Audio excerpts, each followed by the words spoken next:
Cáncer gástrico. Definición. En el Perú constituye la patología, la segunda patología maligna más frecuente, solo superada por el cáncer de mama. Esta patología, el cáncer gástrico, ocupa el quinto lugar más frecuente a nivel mundial. El adenocarcinoma gástrico constituye el 80%, linfoma gástrico 15% y otros 5%, dentro de los cuales se encuentran los carcinoides leiomiosarcomas.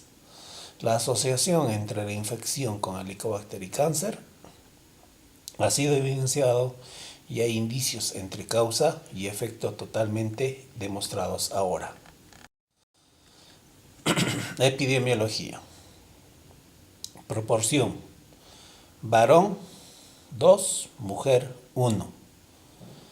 Un 70% de los pacientes son personas mayores de 50 años.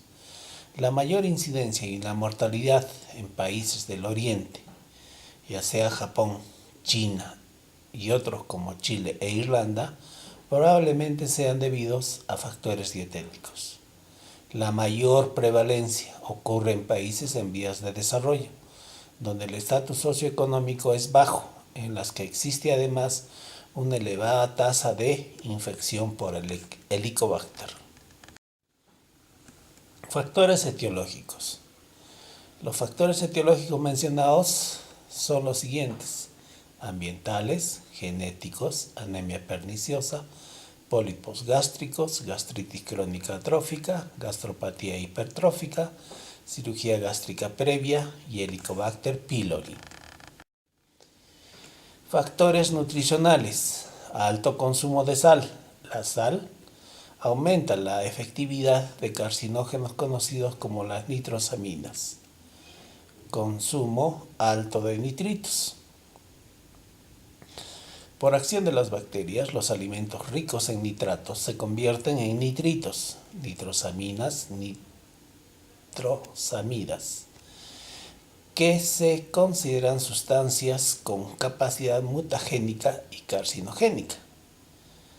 Adobados, picantes, ahumados, perseverantes alimentarios, dieta pobre en vitamina C, fumadores y alcohólicos son pues factores nutricionales que incrementan el riesgo de cáncer gástrico. Factores ambientales: la mala preparación de los alimentos, la falta de refrigeración, las aguas en mal estado, deficiente saneamiento en el agua y en el desagüe, que pueden tener altas concentraciones de nitratos o de Helicobacter pylori, también favorecen al desarrollo de este cáncer gástrico. Es un factor de riesgo importante para el desarrollo de adenocarcinoma gástrico tipo intestinal predominantemente. El Helicobacter pylori, descubierto en 1982 por Marshall y Warren. El conocimiento de esta bacteria revolucionó las concepciones que se tenía sobre úlcera péptica, gastritis crónica, cáncer gástrico, linfoma tipo Malta. Desde entonces sabemos la relación etiológica de esta bacteria con esas patologías que hemos mencionado. Entonces, el Helicobacter pylori, bacteria muy importante en la República Dominicana, se calcula que pueda llegar en un 70 a 85% de su población adulta. Quiere decir que los adultos tienen esta bacteria en sus estómagos en esa proporción. El 6% puede desarrollar enfermedad ulcerosa y el 1 al 3% puede desarrollar cáncer de estómago. Entonces, este Helicobacter pylori lo que hace es inflamar la mucosa gástrica produciendo una gastritis, posteriormente una atrofia intestinal, metaplasia, displasia y finalmente cáncer gástrico. Factores genéticos. Se ha observado cierta agregación familiar de la enfermedad. Los pacientes con síndrome de Lynch, síndrome de Peutz-Jeghers y poliposis adenomatosa tienen un riesgo elevado de padecer cáncer gástrico. Los familiares de primer grado de un paciente con cáncer gástrico tienen de 2 a 3 veces mayor riesgo de contraer la enfermedad. Las mutaciones del gen de la cadherina E están presentes en el 25% de las familias con cáncer gástrico hereditario, suponiendo un riesgo en torno al 80% de desarrollar adenocarcinoma gástrico de tipo difuso. Factores de riesgo, lesiones premalignas. Las gastritis crónicas atróficas. Las gastritis se desarrollan en la forma que sigue: hipoacidez o aquilia gástrica, sobrecrecimiento bacteriano, metaplasia intestinal y el 10% desarrolla cáncer gástrico. Las gastropatías hipertróficas o enfermedad de Menetier. La marcada hiperplasia en las criptas glandulares del estómago se acompaña de una reducción de las células oxínticas, que son reemplazadas por células mucosas. La mayoría de los pacientes muestra una hiposecreción gástrica. Lesiones premalignas. Se consideran los pólipos adenomatosos gástricos. Alrededor del 5% son malignos. Su incidencia se incrementa en pólipos mayores de 2 centímetros. Cirugía gástrica previa o gastrectomía distal. El reflujo biliar crónico, la pangastritis atrófica y la anemia perniciosa tras una extirpación puede constituir un factor etiológico. Estos cambios se asocian a daño epitelial, generación de radicales libres y aumento en la proliferación celular, proporcionando un medio ideal para inducir el proceso de carcinogénesis. Trastornos precursores, anemia perniciosa, induce a un riesgo que es de 2 a 3 veces superior que en la población general para el desarrollo de cáncer gástrico. Asimismo, puede presentar carcinoides gástricos por la hiperplasia neuroendocrina. Hipocloridria y acloridria. Todas las lesiones precursores descritas previamente lo son del cáncer gástrico distal. No obstante, el aumento de la incidencia del cáncer gástrico proximal y del esófago distal parece claramente relacionado con el aumento en la incidencia del esófago de Barrett. Alteraciones moleculares. Se ha demostrado de lesiones de los oncógenes supresores del tumor MCC, APC, P53 respectivamente. Rara vez se ha evidenciado afectación del oncogen RAS. En los del tipo intestinal existe una sobreexpresión del receptor del factor de crecimiento epidérmico EBR2 y ERB3. En los tipos difusos se ha demostrado anomalías del oncogen Cas-SAM. Clasificación del cáncer gástrico. La clasificación es en la forma que sigue: su estirpe etiológica, su apariencia macroscópica, su localización, su estadio. La estirpe etiológica, el 88% son adenocarcinomas. Un 12% constituyen linfomas, carcinoma epidermoide, carcinoide, leiomiosarcoma, rhabdomiosarcoma. De acuerdo a su apariencia macroscópica, pueden ser cáncer incipiente o cáncer avanzado. De acuerdo a su localización, pueden ser cáncer del tercio superior, fondo gástrico, cáncer del tercio medio, cuerpo del estómago, cáncer del tercio inferior, antro gástrico. De acuerdo a su estadio, para tal motivo se usa la clasificación TNM desarrollado en el año 1970.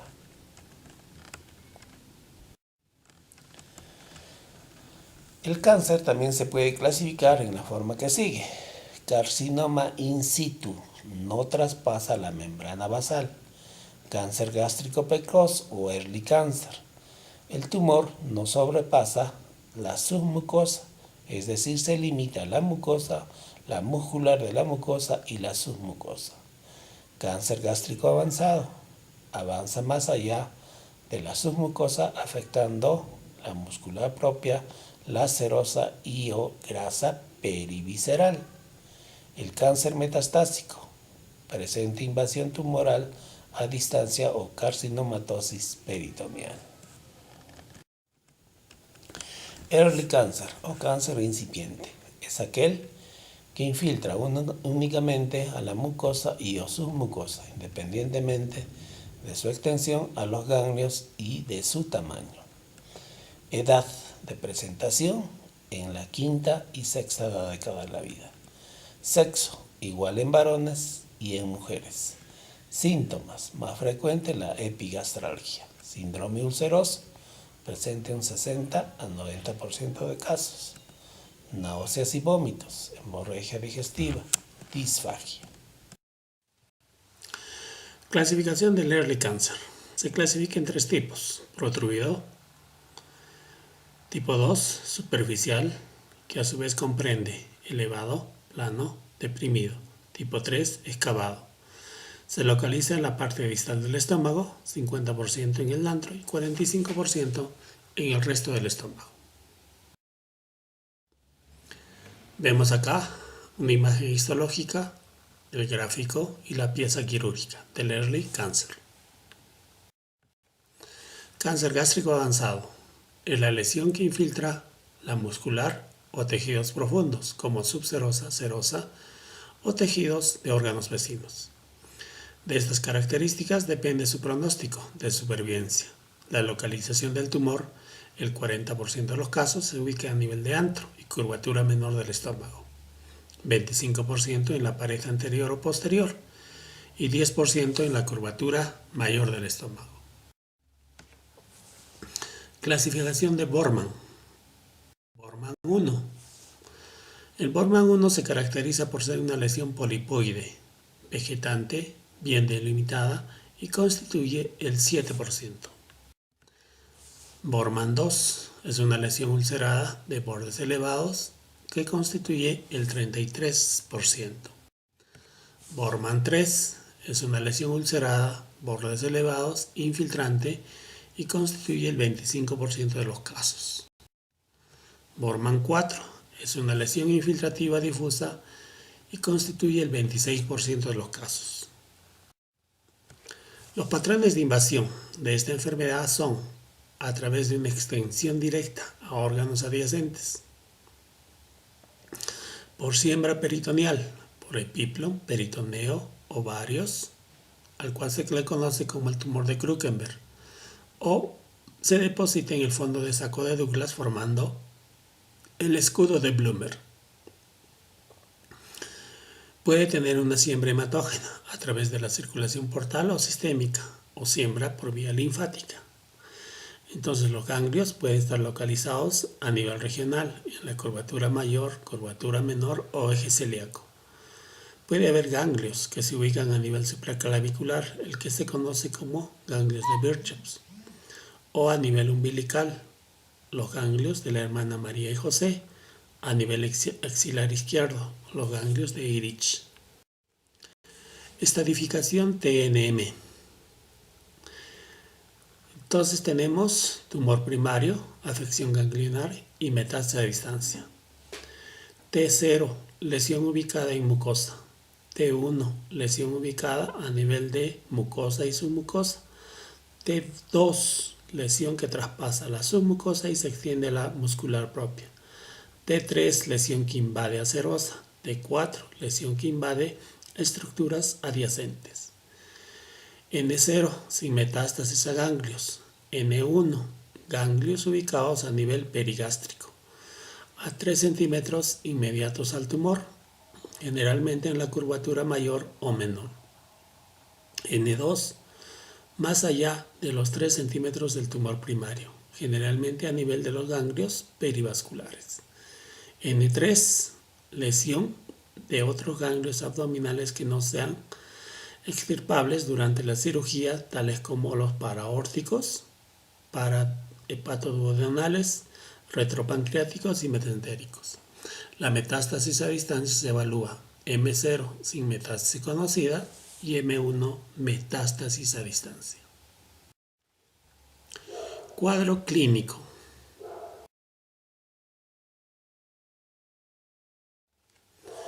El cuadro clínico se caracteriza, en primer lugar, porque a veces los pacientes no presentan una sintomatología específica. En un 52% pueden referir dispepsia ulcerosa con dolor postprandial que se debe a la ingesta de alcalinos o a la ingesta de alimentos. 3. Anorexia o repugnancia alimentaria, que es un signo tardío de la enfermedad. 4. Pérdida de peso, que ocurre en el 62% de pacientes. Astenia, náuseas y vómitos presentes en el 34% y cambios en el hábito intestinal. Pueden presentarse síndrome anémico con micro, normo o macrocítico, síndrome obstructivo cuando la lesión asienta a nivel del píloro o cardias. Masa palpable. Palpación del tumor, perforación libre del cáncer, metástasis regional o a distancia, fístulas gastrocólicas, síndromes paraneoplásicos. Estos síndromes paraneoplásicos son extremadamente raros y pueden ser de localización renal, produciendo síndrome nefrótico, tromboflebitis, dermatomiositis o queratitis pruriginosa aguda. Las vías de disminución entonces pueden ser la vía linfática, la vía hematógena, la infiltración a órganos directos. La diseminación a ganglios se produce en el 10% de los casos y pueden estar presentes esos ganglios a nivel de la región supraclavicular izquierda, al cual se conoce como el ganglio de Virchow, axilar anterior izquierda, ganglio de Ehrlich, presencia de nodulaciones periumbilicales, nódulos de la hermana María y José, signo del anillo de Blumer, crecimiento tumoral en el fondo de saco de Douglas. Infiltración a nivel de los ovarios, que se conoce como el tumor de Krukenberg. Acá vemos dos imágenes en las cuales se ve siembras neoplásticas, lesiones puntiformes que se localizan a nivel del peritoneo. Estudios de imagen. Para estudiar el cáncer gástrico se ha ideado múltiples tipos de estudiar esta enfermedad a través de las imágenes. Antiguamente se utilizaba la radiografía con doble contraste, que tenía un éxito en su diagnóstico de un 33%. Luego sobrevino la endoscopía, que mejoró el diagnóstico hasta un 61%. Asociando endoscopía y radiología, su éxito subía a un 86%. Actualmente se utiliza la endoscopía y el estudio anatomopatológico, donde el estudio sobrepasa al 98%.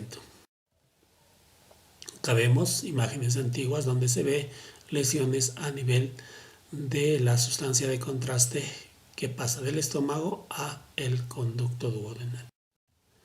La tomografía juega un papel muy importante, sobre todo si estas son contrastadas y entrevanosas.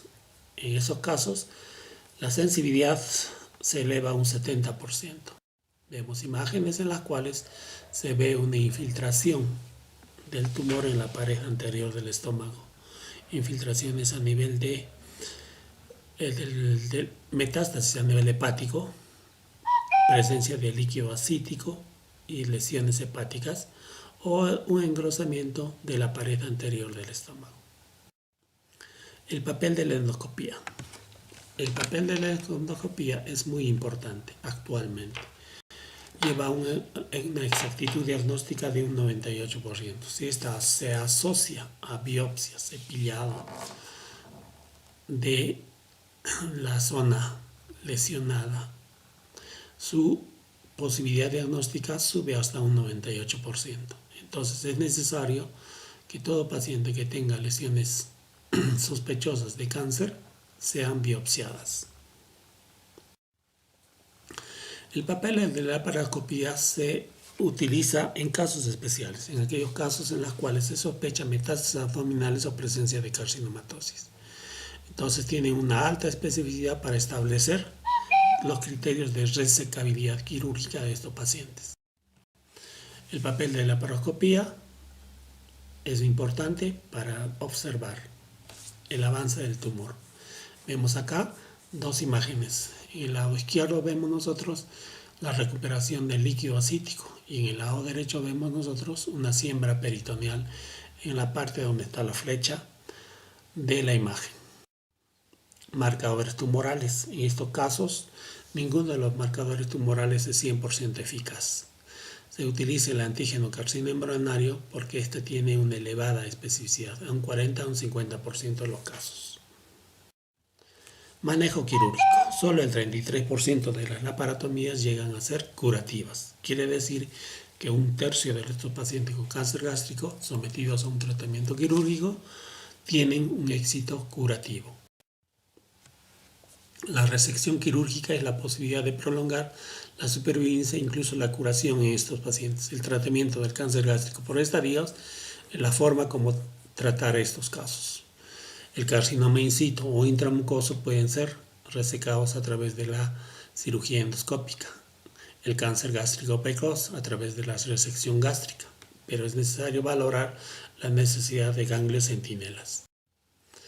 Cuando nosotros tenemos un cáncer localizado que sea T2, N0 y M0, entonces puede hacerse una cirugía con intención curativa. Estos pacientes entran pues a tratamiento quirúrgico, que sería la intención curativa para estos pacientes. Cuando la tumoración es T3, T4, N positivo y M0, estamos hablando de una tumoración localmente avanzada pero resecable. En estos casos debe asociarse con una quimioterapia para hacer una cirugía que ayude a la curación de estos pacientes. Cuando la tumoración tiene T3, T4, M positivo, M0, entonces la lesión se considera lesión avanzada e irresecable. En estos casos, lo que se debe hacer es un tratamiento paliativo. Y el tratamiento paliativo consiste en quimioterapia paliativa para después otorgarle de repente una derivación gastro y una anastomosis. Los tipos de cirugía gástrica comprenden gastrectomía subtotal, en la cual se reseca la parte del antro del estómago. Es la porción más compleja donde se localiza ese tumor, haciendo además omentectomía y limpieza de los vasos sanguíneos y la limpieza linfática. La reconstrucción es tipo Milrod II, generalmente a través de una gastroyeyunoanastomosis. Ahí vemos la lesión, que está ubicado a nivel del antro.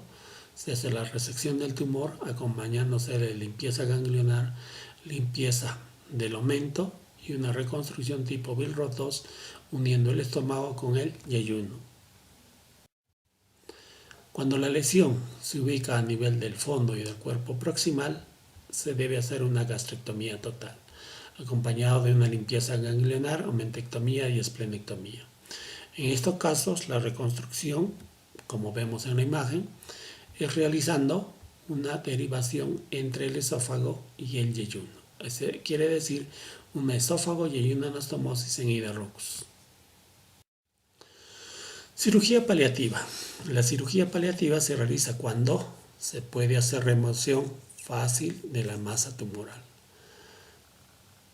Cuando no se puede hacer remoción fácil de la masa tumoral, cuando existe obstrucción, el tumor no es movilizable y no es factible realizar una derivación interna, cuando hay hemorragia digestiva que compromete el estado general del paciente, cuando existe perforación gástrica secundaria de causa tumoral. Criterios absolutos de inoperabilidad. No se pueden operar en aquellos casos donde hay una diseminación peritoneal extensa, quiere decir carcinomatosis abdominal.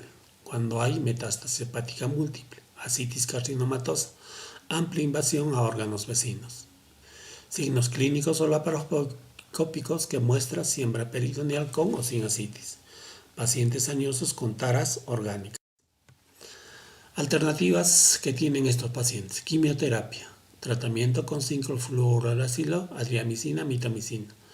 Este tratamiento es tolerada y se puede realizar tratamiento de tipo ambulatorio. El índice de respuesta en estos casos es del 33%, respuesta dada a los 9 meses. Entonces, este tipo de tratamiento, quimioterapia, se asocia generalmente a cirugía. El tratamiento con radioterapia no es recomendable. Pronóstico. El pronóstico es muy importante y eso depende de, por ejemplo, independiente del estadio de la enfermedad del tipo intestinal, tiene una mejor supervivencia a los 5 años que el tipo difuso, que tiene una supervivencia del 16% a los 5 años. Otros factores de mal pronóstico son aquellos que tienen componente genético, en los cuales hay alteraciones genéticas de los broncogenes y de los genes supresores del tumor. Los tumores difusos y los localizados en el estómago proximal tienen peor pronóstico. Muchas gracias por su atención.